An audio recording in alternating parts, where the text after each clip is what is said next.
먼저 이블 데드 라이즈라는 작품을 감상을 했습니다. 정액제 서비스인 쿠팡 플레이에 공개가 되었다라고 해가지고 쿠팡 플레이가 다 같이 영화를 볼 수 있는 그룹 워치 기능을 제공을 합니다. 공포나 호러 영화 같은 경우는 도저히 혼자서 볼 자신이 없어서 쿠팡 플레이에 떴다라는 이야기가 들리자마자 바로 청취자 단톡방에 이거 같이 봐요 라고 올려가지고 청취자분들과 함께 다 같이 감상을 한 작품입니다. 국내에서는 극장 개봉 없이 바로 VOD 서비스가 되어가지고 인지도가 크게 없었던 걸로 기억은 하는데 해외에서는 반응이 꽤 좋았던 그런 작품입니다. 그리고 이블데드 시리즈가 워낙에 오랜 기간 동안 많은 사람들의 사랑을 받아온 그런 시리즈여가지고 국내에서도 이 이블데드 시리즈의 팬분들은 많이들 기대를 했던 그런 작품이기도 하죠. 결론부터 말씀을 드리자면은 역시나 만약에 저 혼자서 감상을 했다라면은 중도 포기를 했을 것 같다라는 생각이 들 만큼 잔혹함이랑 공포감을 동시에 잘 살린 그런 작품이라는 생각이 듭니다. 그럼 지금부터 이 작품을 어떻게 봤는지 구체적으로 이야기들을 나눠보도록 하겠습니다. 먼저 이 이블 데드 라이즈라고 하니까 그 이블 데드의 앞선 시리즈들을 다 봐야 되는지가 좀 궁금하실 것 같아요. 저 역시도 이블 데드는 시리즈 중에서 1편만 감상을 한 상태로 이 라이즈를 감상을 했는데 결론부터 말씀드리자면은 바로 이 이블 데드 라이즈를 보셔도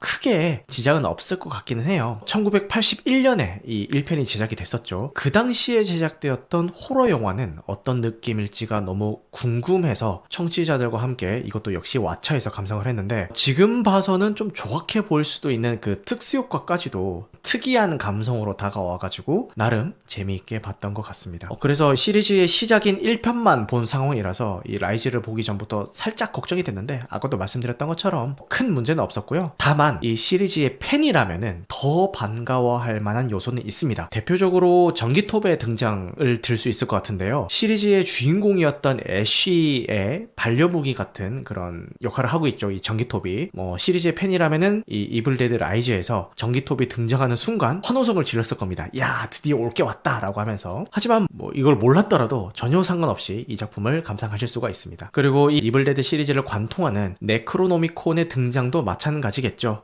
시리즈의 팬이라면은 이 네크로노미콘이라는 책이 등장하는 순간 야, 이제 올 것이 왔다 라는 생각이 들면서 심장이 두근두근 뛰었겠지만 처음 접하시는 분들은 저 책이 뭐지? 수상해 보이고 깨름직하긴 한데 저 책에서 대체 무슨 일이 일어나는 거야? 라는 생각을 하실 수가 있겠죠. 그리고 고어신에서 나오는 뜬금없는 개그 요소 같은 것들도 그렇게 느껴질 수가 있을 것 같아요. 시리즈의 팬이라면은 야, 내가 이 맛에 이블데드 시리즈 본다 이렇게 생각을 하시겠지만 이 이블데드 라이즈를 통해서 처음 접하시는 분들은 잔인한 장면이 나오다가 갑자기 뜬금없이 개그 컷이 연출이 되는 걸 보면서 갑자기 분위기 왜 이래? 이런 생각이 들 수도 있을 것 같아요. 쿠팡 플레이 그룹워치 기능으로 여러 사람들이랑 이 작품을 감상을 했다고 말씀드렸잖아요. 개그씬이 나올 때 채팅창에 물음표가 엄청 뜨더라고요. 갑자기 이거 뭐야? 라고 하면서 엄청 뜨더라고요. 그래서 종합해보자면은 이런 것들을 모른다라고 해서 이 영화를 즐길 수 없느냐? 그건 또 아니고요. 이블데드 시리즈를 본 적이 없더라도 호러 영화 장르를 좋아하시는 분들이라면은 즐길 수 있을 만한 요소들이 충분히 많은 그런 작품입니다. 그리고 아무래도 공포 영화고 호러 영화니까 얼마나 무서운지가 또 궁금하실 수가 있을 것 같아요. 일단 이 작품은 예고편부터 무섭습니다.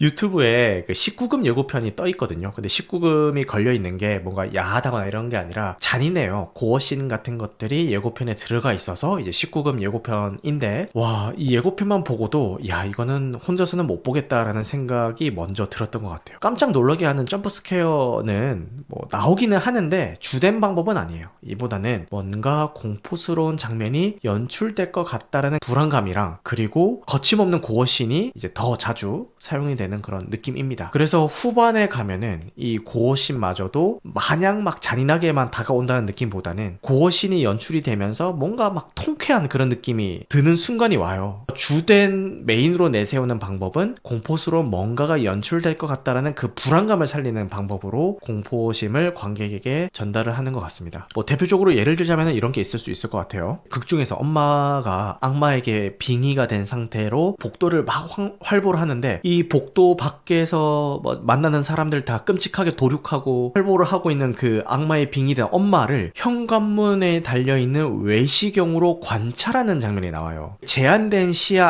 안에서 활보하고 있는 그 악령이 무슨 짓을 할지 모르는 나오는 상황에서 오는 그 공포감 연출을 상당히 잘했더라고요. 근데 마냥 이렇게 뭐 잔인한 장면, 뭐 공포 장면 이렇게만 끌고 갔다라면은 그냥 무섭기만 한 영화로 기억에 남았을 수도 있을 것 같은데, 그랬다면은 이 이블데드 시리즈가 이렇게 오랜 기간 동안 사랑을 못 받았을 수도 있을 것 같습니다. 그런데 요게 특별했던 이유는 주인공 일행이 본격적으로 악령들과 맞서야겠다라고 다짐한 순간부터 지금까지 느꼈던 이 공포감들이 통쾌함으로 바뀌기 시작합니다. 여기서부터는 공포 영화라기보다는 좀비 액션물이나 크리처 액션물에 가깝게 이제 장르가 한번 치환이 되는 것 같은데요. 상영 시간 내내 관객들을 공포에 떨게 했던 그 대상을 시원하게 갈아버리면서 대리만족을 포함한 쾌감을 선사를 해주는 것 같았습니다. 특히 온몸이 피로 뒤덮인 상태로 전기톱을 들고 크리처를 상대하는 주인공인 베스는 여전사의 이미지마저 연상이 됐는데, 유명한 게임이죠. 바이오 하자드에 나오는 캐릭터도 연상이 되더라고요. 질 발렌타인이라는 캐릭터가 바이오 하자드 시리즈에서 되게 사랑을 많이 받는 캐릭터인데, 이 단발머리를 한 것도 그렇고 겉으로 보기에는 좀 여리여리해 보이는데 진짜 전기톱 들고 그 크리처를 다 갈아버리는 그런 장면에서 강력한 여전사의 이미지가 떠오르면서 바이오 하자드에 나오는 이 질 발렌타인이라는 캐릭터가 연상이 되더라고요. 그만큼 통쾌하게 진행되는 그런 작품이었던 것 같습니다. 저 너무 재밌게 봤는데, 재밌게 보면서도 한 가지 좀 마음에 걸렸던 거는 아역 배우예요. 영화를 보는 내내 이 영화에 나오는 막내딸인 캐시가 좀 마음에 쓰이더라고요. 영화 내내 막 피범벅의 악령들이 날뛰는데 이거를 찍은 이 아역 배우의 정서상 이게 괜찮나라는 생각이 계속 들더라고요. 원래 옛날에는 이런 거 나오더라도 그냥 별 생각 없이 봤는데, 뭔가 딸을 키우는 입장이 되면서부터는 유독 이런 게 좀 마음에 쓰이기 시작했던 것 같습니다. 이런 걱정이 들었다고는 하지만 미국이라는 나라가 아동보호에 대한 법이 얼마나 잘 돼 있어요. 어른이 알아서 제작 환경에 있어가지고 이런 것들에 대해서 잘 조치가 되어 있겠지만, 그래도 보는 동안에는 이래도 되나라는 그런 좀 신경이 쓰이긴 하더라고요. 정리를 해보자면은, 원래 호러 영화를 좋아하셨다거나 아니면은 고어씬 같은 것들도 잘 보시는 분들이라면은 무조건 이 작품은 챙겨 보셔야 되는 작품이 맞고요. 호기심은 있지만 좀 쫄보라서 걱정되시는 분들은 쿠팡 플레이 그룹워치 기능으로 보시는 것을 적극 추천드립니다. 채팅 치면서 사람들이랑 막 그러지마, 거기로 가지마 막 이러면서 막 채팅 치면서 감상을 하면은 그나마 공포감이 좀 희석이 되더라고요. 평소에 호러 영화를 좀 즐기지 않는다거나 호러 영화에 나오는 그런 클리셰들 있잖아요. 예를 들자면은 누가 봐도 수상한 장소 같은데 굳이 거기에 가가지고 뭐가 있는지 막 확인을 한다거나 그런 것들 하나하나가 이제 거슬리시는 분들은 뭐 이 영화 패스하셔도 될 것 같습니다. 특히 이 영화는 오프닝과 엔딩이 인상 깊은 작품인 것 같은데, 엔딩이 인상 깊었던 이유는 아까도 말씀드렸던 이 그 여전사로 거듭나면서 피범벅이 된 채로 이 전기톱을 들고 크리처들을 쓸어버리는 그런 통쾌함을 주는 그 엔딩이 굉장히 인상이 깊었다라고 아까 앞서 말씀을 드린 것 같고, 오프닝이 인상 깊었던 거는 영화 타이틀이 오프닝에 어떤 특정 고어씬을 지나면서 영화 타이틀이 저기 멀리 배경 뒤에서부터 아래에서 위로 탁 떠오르면서 등장하는 그런 연출이 나와요. 그 연출이 웅장하게까지 느껴지더라고요. 그래서 자, 이제 이블데드라는 이 시리즈가 다시 비상한다 라는 의미로 이블데드 라이즈라고 대문짝만하게 싹 떠오르는데 좀 비장미까지 느껴지면서 되게 멋있게 오프닝 씬을 봤던 것 같습니다. 제목도 라이즈인 만큼 작품 이후에 나오는 이블데드 시리즈도 다들 부흥하길 바라면서 요 이블데드 라이즈에 대한 감상은 마무리하도록 하겠습니다.